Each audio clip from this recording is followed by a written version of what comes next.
ہاتھ کی لکھی ہوئی آج تک ان کے تبرکات میں رکھی ہوئی ہے، اس کو ٹیلی کر لیں کہ کیا انہی کی تحریر ہے یا نہیں، وہ موجود ہے۔ انہوں نے جو ان کے بارے میں لکھا ہے کہ وہ ان کے دور میں خلافت کا ظاہر ڈھانچہ رہ گیا، روح ختم ہو گئی، یہ تھوڑا جملہ ہے؟ یہ کیا گستاخی ہے؟ یہ کیا گستاخی ہے؟ یہ تو نہیں ہے۔ میں نے یہ کہا ہے کہ تلک الرسل فضلنا بعضهم علی بعض، اللہ نے بعض رسولوں کو بعض رسولوں پر فضیلت دی ہے، تو بعض صحابہ کو بعض صحابہ پر فضیلت نہیں ہے۔ فاروق اعظم کے سامنے جب حضرت ابو الدرداء یا حضرت ابو ہریرہ وہ حضور کا پیغام لے کر نکلے کہ جس نے من قال لا الہ الا اللہ دخل الجنہ، جس نے لا الہ الا اللہ کہا وہ جنتی ہے، تو اگرچہ اس نے زنا کیا، اگرچہ اس نے چوری کی، پھر بھی جنتی ہے۔ 3 دفعہ آپ نے فرمایا اگر اس پر پکا ہے تو وہ جنتی ہے، چاہے اس نے یہ بھی کیا پھر بھی۔ تو باہر نکلے تو آگے سے فاروق اعظم، انہوں نے کہا جناب حضور سے کہ میری تو کوئی مانے گا نہیں۔ حضور نے فرمایا کہ میرے جوتے لے جا، نشانی کے طور پر سر پہ رکھ لیے انہوں نے، ہیں جی؟ تو حضرت فاروق اعظم راستے میں ملے تو کیوں؟ انہوں نے کہا حضور نے فرما دیا جس نے لا الہ الا اللہ کہا وہ جنتی ہے، چاہے اس نے جو کچھ بھی کیا۔ حضرت عمر نے ایک تھپڑ دیا، انہوں نے کہا واپس چلو۔ وہ کہنے لگے کہ میں نے تو حضور کی نشانی اٹھائی ہوئی ہے کہ آپ نے فرمایا ہے کہ تم نے۔ انہوں نے کہا حضور کے پاس گئے، انہوں نے کہا یا رسول اللہ آپ نے یہ فرمایا ہے جس طرح یہ نکل رہا ہے اور لوگوں کو بتانے کے لیے، اگر یہ جناب لا الہ الا اللہ کہنے کے بعد زنا، بدکاری، شراب نوشی، جو فحاشی اور بدکاری انسان، اگر اس کے لیے آپ اللہ کی رحمت کی اتنی وسعت آپ بیان کر رہے ہیں تو پھر یہ شریعت نافذ کرنے کی کیا ضرورت ہے؟ دیکھیں صاحب الرائے کہ فاروق اعظم کا وہ مقام ہے کہ ادھر زبان سے نکلی ادھر قبول ہوئی، ادھر رائے دی تو ادھر قرآن کی صورت میں وہ آیت آ گئی۔ فاروق اعظم کی بات پر اللہ نے کہا یہ ٹھیک کہہ رہے ہیں۔ یہ وہ درجہ ہے فاروق اعظم کی اصابت رائے کا، اتنا مصیب الرائے ہے۔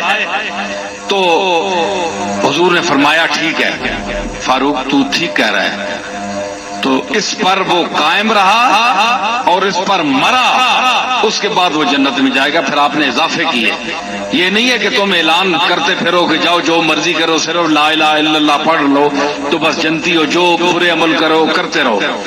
تو حضور نے تو فاروق اعظم نے جو صحابہ ان سے ڈرتے تھے، کئی صحابہ کو آپ مارتے تھے، کھڑکتے تھے، درے لگاتے تھے، تو ان کا مقام تھا نا، صحابی تو دونوں تھے، نبی تو نہیں تھے، دونوں صحابی تھے، خواجہ تاش تھے، دونوں غلام تھے، آقا ایک تھا، غلام کئی تھے، لیکن جو علمی مقام ان کو حاصل تھا اور جو ہیبت حاصل اللہ نے عطا فرمائی تھی، اس کا وہ مقام تھا کہ سب صحابہ ان کی عظمت کو مانتے تھے، حضور بھی ان کی بات کو سن کر ان کے مشورے پر آپ عمل فرماتے تھے۔ تو اس میں ان کی کوئی گستاخی نہیں ہوگی کہ انہوں نے یہ کیوں کیا، تو یہ بات نہیں ہوتی، صرف بات یہ ہوتی ہے اچھا مثلا ان کے لیے جناب معاویہ کے لیے حضرت فاروق اعظم فرمایا کرتے تھے کہ یہ اس امت کا قیصر ہے، اس امت کا قیصر ہے۔ جس طرح بادشاہ نہیں ہوتا جس کے آگے وہ گھوڑے چلتے ہیں، سواریاں چلتی ہیں، اور یہ آج جو وہ گارڈ چلتی ہے آگے، اس قسم کی آپ کتابیں پڑھیں، آپ کبھی تشریف لائیں، اگر آپ کو میرے ساتھ اس موضوع پر گفتگو کرنے کا شوق ہے تو میں حاضر ہوں، آپ وہاں تشریف لے آئیں، اگر وہاں نہیں آنا چاہتے تو کسی اور جگہ بیٹھ جاتے ہیں، آپ مجھ سے پوچھیں میں آپ کو بتاؤں گا، ایسی کوئی بات نہیں ہے۔ اور اگر کوئی آپ کے بزرگ بھی اس موضوع پر میرے ساتھ گفتگو کرنا چاہیں تو میں ان کے ساتھ بھی کرنے کے لیے تیار ہوں، وہ مجھے کھا تو نہیں جائیں گے، وہ بھی 4 لفظ پڑے ہوئے ہیں، میں بھی پڑھا ہوا ہوں، وہ شاہ حسن سے ہی تاجدار ہم بھی ہیں، ایسی بات نہیں ہے۔ تو یہ کئی لوگوں نے اہل بیت کا ٹھیکہ اٹھایا ہوا ہے، کئی لوگوں نے صحابہ کا ٹھیکہ لیا ہوا ہے۔ تو اہل سنت وہ گروہ ہے جو صحابہ کی بھی ٹھیکیدار ہے اور اہل بیت کی بھی ٹھیکیدار ہے، عظمت انبیاء کی بھی ٹھیکیدار ہے اور عظمت اولیاء کی بھی ٹھیکیدار ہے۔ تو آپ یہ چیز کریں تو پیر میر علی شاہ صاحب نے پہلے جو لکھا ہے وہ آپ تصفیہ بین سنی و شیعہ پڑھیں، اور آپ کا اگر کوئی بڑا صاحب علم بڑی شخصیت آپ کے پاس بھی اگر موجود ہو، اگر اس کے پیچھے کسی اور شخصیت کا جس پر آپ کو ناز ہو کہ اس کے سامنے کوئی بول نہیں سکتا، ہاں، تو وہ شخصیت بھی ہماری دیکھی ہوئی ہوگی، نہیں تو ہم دیکھ لیں گے۔ اور جو میرے دادا نے دلیل قائم کی ہے، میں اگر دیکھیں نا، یہ تو نہیں نا گولڈ شیپ میں ساری اولاد ہے، حضرت پیر صاحب کی اور بھی اولاد ہے ساری، لیکن اب ضروری تو نہیں ہے نا کہ ہم سب وہ مولوی صاحب کو بلا کر جمع کر کے کریں۔ میں انشاءاللہ اس کی وہ اولاد ہوں جو آپ کے سامنے میدان میں بیٹھ کر آپ سے بات کروں گا۔ اللہ کے فضل سے میں میدان کا آدمی ہوں، ہاں میدان کا آدمی ہوں، آپ کو یہ غلط فہمی ہے۔ تو انشاءاللہ وقت آئے گا، آپ کو اگر یہ ابھی تک اس کی تسلی نہیں ہوئی، آپ آئیں، میں آپ کو اور دلائل بھی دوں گا۔ محیر العقول، عقل حیران ہو جائے گی وہ واقعات پڑھ کر، اور ایسے ایسے اکابر کے میں قول آپ کو کے سامنے رکھوں گا کہ آپ ان کے پھر آپ سے کہوں گا کہ آپ اب ان کے لیے رائے قائم کریں کہ یہ آپ کے نزدیک بھی گستاخ ہے۔ یہ بات نہیں ہے، ہم نے تو ایسی باتیں کبھی کی نہیں، کیوں کہ ایک جو اتحاد امت کی ایک فضا بنانے کی کوشش کرتے ہیں۔ ہم نے علی اور معاویہ کو آپس میں جھگڑتا ہوا ہم نے نہیں دکھایا، اور کون سی چیزیں ہیں کہ جو آپ کے سامنے نہ ہوں، اور جناب علی کے ساتھ جو زیادتیاں ہوئی ہیں آپ کو کیا پتا؟ میں آپ کو بتاؤں، میرے باپ، میرے دادا، میرے پردادا سے بڑا اور تمام علماء امت جس کی عزت کرتے ہیں، جس کے نام پر سر جھکاتے ہیں، اور بڑے بڑے مؤلفین حدیث اس کے نام آنے پر اپنی گردنیں جھکا دیتے ہیں، جناب حضرت امام احمد ابن حنبل رضی اللہ تعالی عنہ آج بھی سعودی عرب کا جو مسلک ہے، مذہب ہے، وہ حنبلی ہے، حنابلہ۔ ان سے پوچھا گیا، انہوں نے جو تقریر کی ہے، آپ امام احمد ابن حنبل کو بھی گستاخ کہیں گے؟ آئیے امام حنبل کو میں سامنے لاتا ہوں، انہوں نے اس سے بھی بڑی گستاخی کی ہے۔ میں نے تو کچھ کہا ہی نہیں، ان سے بڑی گستاخی کی ہے، اور آپ مجھے لکھ کر دیں گے کہ امام احمد ابن حنبل گستاخ ہے، پھر میں آپ کی اس تحریر کو علماء امت کے سامنے پیش کروں گا۔ یہ آپ آئیں گے تو آپ کے علم دائرہ بڑا بھی، مطالعہ بہت کم ہے، آپ آئیں، آپ نہیں بتا سکتے کہ انہوں نے کیا لکھا۔ میں اس مجمع میں وہ تفصیل نہیں بتانا چاہتا، میں اشارہ دینا چاہتا ہوں کہ ایک کتاب حضرت امام احمد ابن حنبل کے سامنے پیش کی گئی۔ آپ کو پتہ ہونا چاہیے کہ امام حنبل وہ شخصیت ہے کہ جو 6 لاکھ حدیثوں کے حافظ تھے، 2 لاکھ موضوع حدیثیں ان کو یاد تھی، جعلی حدیثیں جو لوگ بنا لیتے تھے، وہ بھی امام احمد ابن حنبل نے یاد کی تاکہ پتہ چلے کہ یہ جعلی حدیث ہے یا اصلی ہے۔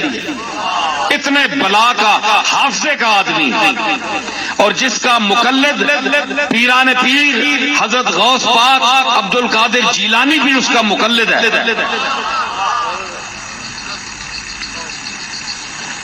ان کے سامنے ایک کتاب پیش کی گئی جس میں بنو امیہ کے لیے بڑے اچھے الفاظ حدیث کے نقل کیے گئے، کچھ دعائیں کی گئیں، کچھ ان کے لیے فضائل بیان کیے گئے۔ تو ان کے صاحبزادے عبداللہ نے جب ان کے سامنے یہ کتاب المروانیہ اس کا نام تھا وہ پیش کی، تو انہوں نے اپنی گردن مبارک، حضرت امام احمد بن حنبل کی اس وقت 80-82 سال کی عمر تھی، تو لکھ کر ان کے گھٹنے جو ہیں وہ سر کے اوپر ہو گئے تھے۔ پھر جو وہ خلق قرآن کے سلسلے میں جو عذاب جھیلتے رہے، بادشاہ ایک وقت کے ساتھ ٹکر لی۔ آج کل تو 2 دن کوئی اندر ہو جائے، تیسرے دن ضمانت کہتے ہیں، لوگوں اخبار میں آ جاتا ہے کہ جناب فلاں صاحب نے نکلے تھے حضور کی ناموس کی ریلی لے کر سیدھے انہوں نے اندر کر دیا، جاؤ اندر کر دیا۔ 5ویں دن جناب اندر سے اخباروں میں آ گیا فلاں صاحب ریلی لے کر گئے، جناب پولیس کے سامنے اپنے ہاتھ پیش کیے، ہتھکڑیاں لگاؤ، اور اندر سے سفارش کر کے منتیں کر کے جوتوں میں پڑھ کے کہا جناب میری ضمانت لے لیں، مہربانی فرمائے مجھے رہا کر دیں۔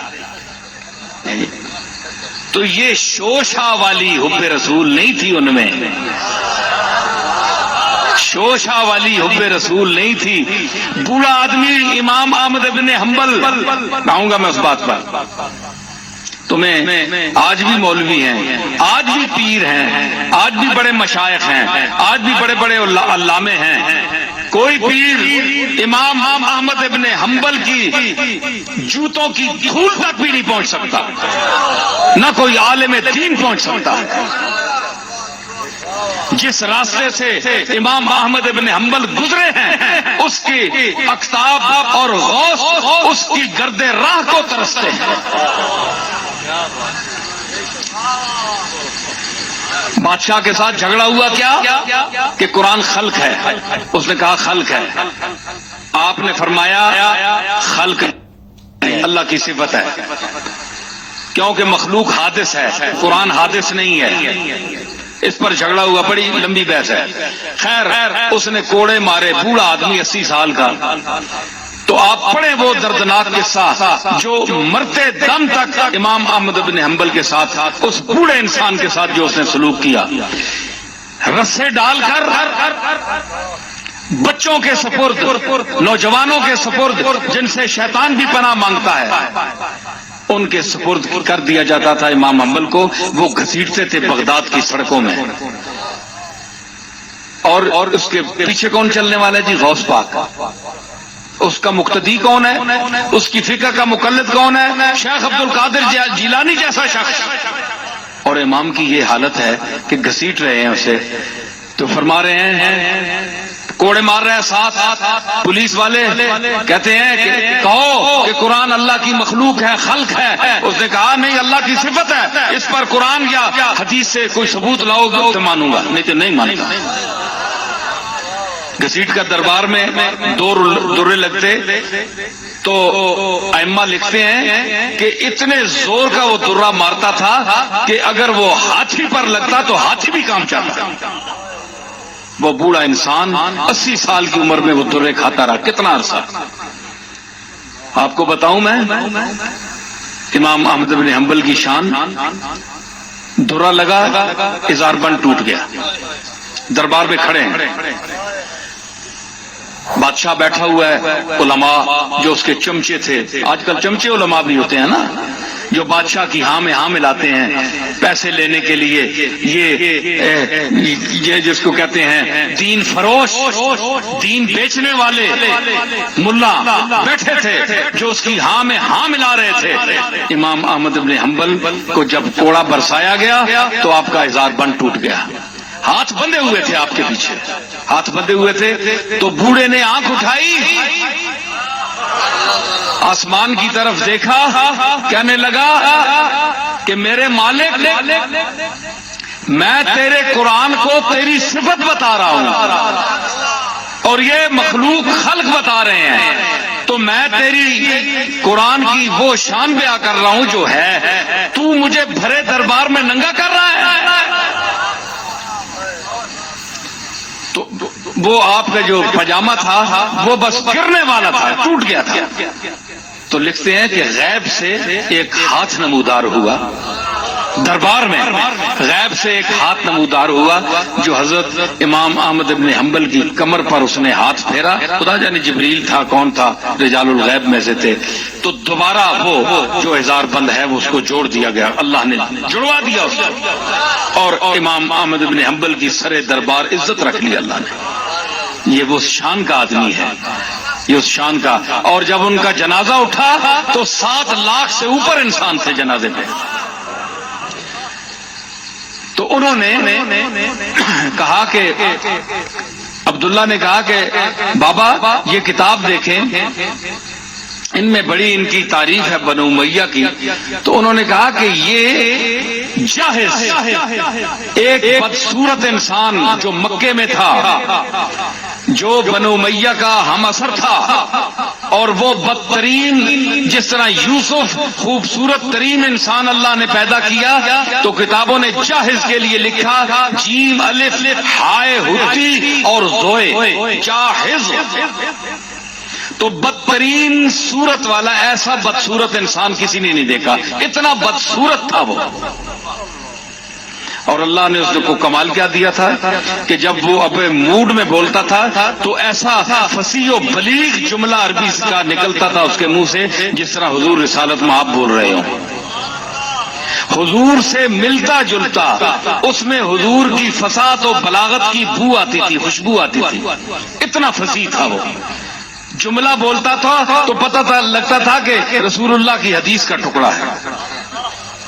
اس کو بنو امیہ نے پیسے دیے اور ان سے جعلی حدیثیں کھڑوائی. حضرت امام حنبل نے یہ جملہ فرمایا اور لکھا ہوا میرے پاس ثبوت ہے. یہ ایک امام کی تحقیق ہے اور بہت بڑا امام ہے، میں اپنی طرف سے نہیں کہہ رہا ہوں.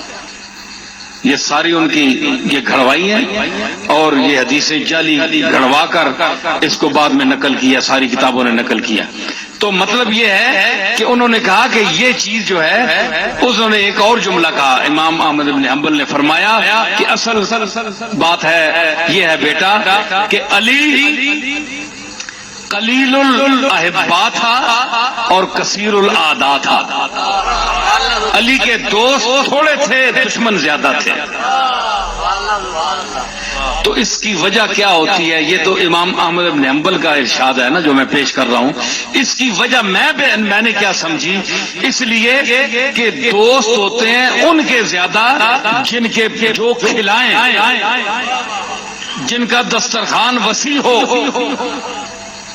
جو جن کے پاس آنا جانا وسائل اور دنیاوی مفادات زیادہ ہوں، لوگ ان کے پاس ٹوٹ کر جاتے ہیں کہ کھانا کھا لیں گے، پیٹ بھر لیں گے، کوئی کام ہوا تو کسی سے کرا لیں گے. اثر رسوخ والا آدمی ہے، مال ماڑیوں والا ہے، ان کے دوست زیادہ ہوتے ہیں.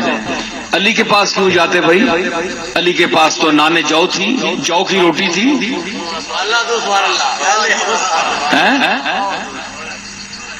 علی کے پاس جو کی روٹی، اور ان کے دسترخوان پر اگر جو کی روٹی بھی رکھی ہو تو سائل آواز دے تو وَيُطْعِمُونَ الطَّعَامَ عَلَىٰ حُبِّهِ مِسْكِينًا وَيَتِيمًا وَأَسِيرًا کے حوالے سے وہ یتیموں اور مسکینوں کو سامنے سے اٹھا کر روٹی دے دیتے ہیں، خود بھوکے رہتے ہیں ان کو دیتے ہیں. اور پھر علی کو اللہ نے وہ مقام عطا فرمایا کہ رسول اللہ نے فرمایا انا مدینۃ العلم وعلی بابها، کہ میں علم کا شہر ہوں اور علی اس کا دروازہ ہے. تو علی کو دروازہ فرمایا. حضور نے بھی فقر اختیار فرمایا. حضور کے گھر بھی دیگیں نہیں پکتی تھی، آپ کا فقر اختیاری تھا. تو آپ نے 3 دن اپنے شکم مبارک پر پتھر باندھے تو وہی رنگ تھا علی میں. تو پھر اسی چیز کا وارث اسی کو بنایا جو اس کا اہل تھا. تو یہ چیزیں جو ہیں ان کے پاس آپ آئیں، دیکھیں، کسی صاحب کو کوئی سوال ہو، کوئی تکلیف ہو تو تشریف لائیں، ہم حاضر ہیں، کہیں بیٹھ کر بات کر سکتے ہیں، میں اس کے علاوہ اور بہت سی چیزیں پیش کر سکتا ہوں، تو یہ بات نہیں ہے، مطلب یہ